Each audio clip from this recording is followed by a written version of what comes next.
दोस्तों, भारत में अलग अलग राजनीतिक पार्टियां इलेक्टोरल बॉन्ड्स के नाम पर आम जनता के साथ स्कैम कर रही है। एक्चुअली में ये इलेक्टोरल बॉन्ड्स एक प्रकार का स्कीम है। दरअसल इलेक्टोरल बॉन्ड्स के नाम पर कोई भी व्यक्ति या कंपनी किसी भी राजनीतिक पार्टियों को चंदा दे सकती है। इलेक्टोरल बॉन्ड्स की योजना को बीजेपी सरकार ने 2017 के अंदर ही लाया था, लेकिन कानूनी तरीके से बीजेपी सरकार ने 2018 के अंदर इसको पास करा लिया था। इस बॉन्ड्स को आप गुमनाम वचन पत्र कह सकते हैं, क्योंकि इलेक्टोरल बॉन्ड्स का जो पेज है उसमें किसी भी व्यक्ति या कंपनी का नाम नहीं होता है सिवाय अकाउंट डिटेल्स के, और आप कितना का भी बॉन्ड्स खरीद सकते हैं। इसका जो मिनिमम प्राइस है वो 1000 है। इलेक्टोरल बॉन्ड्स का वैल्यू 15 दिन तक का ही होता है, जिसके अंदर आपको किसी भी राजनीतिक पार्टियों को चंदा देना होता है। ये सारी चीज़ सुनकर आपको ठीक ठाक लग रहा होगा, लेकिन तब भी पूरे भारत में राजनीतिक पार्टियां और आम लोग इसका विरोध क्यों जता रहे हैं? तो भारत सरकार ने इस योजना की शुरुआत में कहा था कि इलेक्टोरल बॉन्ड्स के जरिए देश में राजनीतिक पार्टियों को फंडिंग देने का जो तरीका है वो साफ हो जाएगा। लेकिन कुछ सालों के अंदर यह सवाल बार बार उठा कि इलेक्टोरल बॉन्ड्स के जरिए जो भी कंपनी किसी भी पार्टी को जो चंदा दे रही है उसकी जानकारी गुप्त क्यों रखी हुई है, और इससे जो काला धन की शंका है वो लोगों के दिलों में बढ़ावा दे रही थी। लेकिन जब लोगों ने इस पर बोलना शुरू किया तो बात पहुंची सुप्रीम कोर्ट में, और सुप्रीम कोर्ट ने SBI को कहा कि इस डेटा को जितना जल्द हो सके रिलीज किया जाए, और स्टेट बैंक ऑफ इंडिया ने कहा कि इसमें 3 से 4 महीना समय लग सकता है, क्योंकि 3 से 4 महीना के अंदर इलेक्शन खत्म हो जाएगा। लेकिन सुप्रीम कोर्ट ने भी इस बार गुस्सा में आया, और सुप्रीम कोर्ट को यह पता था कि ये सिर्फ बहाना बना रहे हैं। फिर से सुप्रीम कोर्ट ने धमकी दिया कि आप जितना जल्द हो सके इस डेटा को लोगों के सामने में लाइए। फिर अलग अलग राजनीतिक पार्टियों ने मिलकर कहा कि अगर SBI इस डेटा को रिलीज नहीं करती है तो हमें जितना इलेक्टोरल बॉन्ड्स के जरिए चंदा मिला है हम इसका लिस्ट जारी करते हैं। जब ऐसी बातें SBI को पता चला तो SBI ने मात्र 1 से 2 दिन के अंदर इस लिस्ट को जारी करता है, और ये लिस्ट काफ़ी शॉकिंग था, क्योंकि इसमें बीजेपी का एक और झूठ पकड़ा गया। इससे पहले होम मिनिस्टर अमित शाह जी ने कुछ ऐसा कहा था। भारतीय जनता पार्टी को अप्रोक्सीमेटली 6000 करोड़ के बॉन्ड मिले हैं। टोटल बॉन्ड 20,000 करोड़ के। झूठ बोलो, बार बार झूठ बोलो। सोचो ये कितना बड़ा झूठ है। बीजेपी सरकार ने दावा किया था कि टोटल जो फंड्स जमा हुए हैं वो 20,000 करोड़ रुपए के आसपास हुए हैं, और इसमें बीजेपी सरकार को 6,000 करोड़ का फंड मिला है। लेकिन SBI का जो लिस्ट था उसमें कुछ और ही था। इसमें जो टोटल फंड जमा हुआ था वो कुल 12,000 करोड़ के आसपास जमा हुआ था, और इसमें 50% यानी 6,000 करोड़ के आसपास सिर्फ बीजेपी सरकार को मिला था।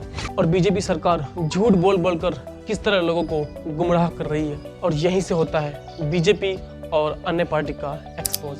दोस्तों, चंदा लेना बुरी बात नहीं है, लेकिन अगर आप किसी कंपनी से हफ्ता वसूली करते हैं इतने बड़े लेवल पर तो ये बहुत ही गलत बात है, क्योंकि भारत की कई राजनीतिक पार्टियों ने ऐसी कंपनी से चंदा वसूली की है जिनके ऊपर कई सालों से केस चल रहे हैं, जिनके ऊपर ED का केस चल रहा है, जिनके ऊपर CBI का इंक्वायरी है। इसका मतलब साफ है कि आप चंदा नहीं हफ्ता वसूली कर रहे हैं, आप उन्हें हफ्ता वसूली के बदले धंधा दे रहे हैं। चल बेटा चंदा दे। चल बेला। नहीं मैं नहीं दूंगा। क्या हॉस्टल में रहना है ना, तो देना। चल ला। ये सब क्या हफ्ता वसूली चल रहा है? सब ठीक तो चल रहा है प्यारे, और वैसे भी चंदा लेना इलीगल नहीं होता। मैं वार्डन को कंप्लेन करूंगा। बिगड़ गया। मैम क्या हुआ? सब ठीक है? यस मैम, सब ठीक है। सब ठीक नहीं है, ये सारा क्योंकि सरकार फ्रॉड कंपनी से पैसा ले ही नहीं सकती है। दोस्तों, अब जानते हैं कि कौन सी कंपनी ने कितना चंदा किन किन पार्टियों को दिया। तो सबसे पहले नाम आता है future gaming hotel service private limited company का। दोस्तों, इस कंपनी ने 1368 करोड़ का बॉन्ड खरीदे हैं, यानी सबसे ज़्यादा इसी कंपनी ने सरकार को चंदा दी है। और इस कंपनी के ऑनर का नाम सैंटियागो मार्टिन है। इनके खिलाफ वर्तमान में कई सारे केस चल रही है, और कंपनी का मेन ऑफिस कोलकाता में है, और इस कंपनी के ऊपर वर्तमान में बहुत सारी केस चल रही है। 2022 में ही कंपनी की 400 करोड़ जब्त की गई थी ED के द्वारा। दोस्तों future gaming company lottery based company है, पूरे देश में लॉटरी के नाम पर काफ़ी पॉपुलर है। हालांकि भारत में 13 राज्य में ही लॉटरी लेने की अनुमति देती है। ECI डेटा के अनुसार फ्यूचर गेमिंग कंपनी कोलकाता और सिक्किम में काफ़ी पॉपुलर है और कोलकाता में कई सारी केस चली है कंपनी के ऊपर। सैंटियागो मार्टिन ने 14 जनवरी 2022 को TMC को अपना पहला दान दिया था। ये उस समय के आसपास था जब कोलकाता पुलिस जांच कर रही थी और जांच में पता चला कि कंपनी के ऊपर आपराधिक धोखाधड़ी कई मामले चल रहे हैं और उस समय ये दोनों केस रद्द कर दिया गया था। इस कंपनी ने सिर्फ TMC को 550 करोड़ के आसपास दान किए हैं और 2019 में ED ने मार्टिन के खिलाफ मनी लॉन्ड्रिंग का जांच शुरू की, जिसमें आरोप लगाया गया कि कंपनी और डिस्ट्रीब्यूटर ने बिना बेचे टिकटों को अपने पास अवैध रूप से रखा और 910 करोड़ की टॉप प्राइज हासिल करने के लिए बिना बिके टिकटों पर पुरस्कार का दावा करने के लिए आपराधिक साजिश रची थी।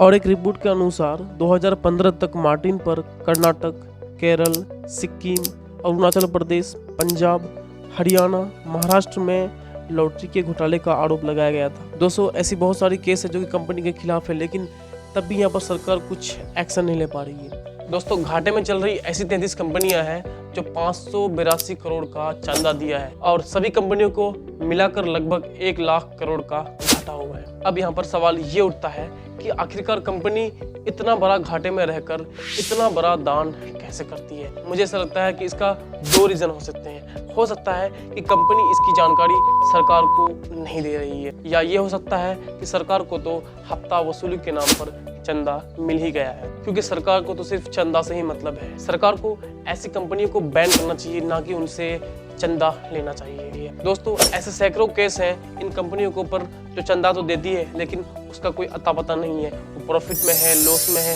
उसका कोई भी डेटा अवेलेबल नहीं है। लेकिन हमारी सरकार को सिर्फ और सिर्फ चंदा से मतलब है। और आपसे हमारा निवेदन है कि आप हमारे इस चैनल को सब्सक्राइब कीजिए ऐसे ही इन्फॉर्मेटिव वीडियो के लिए।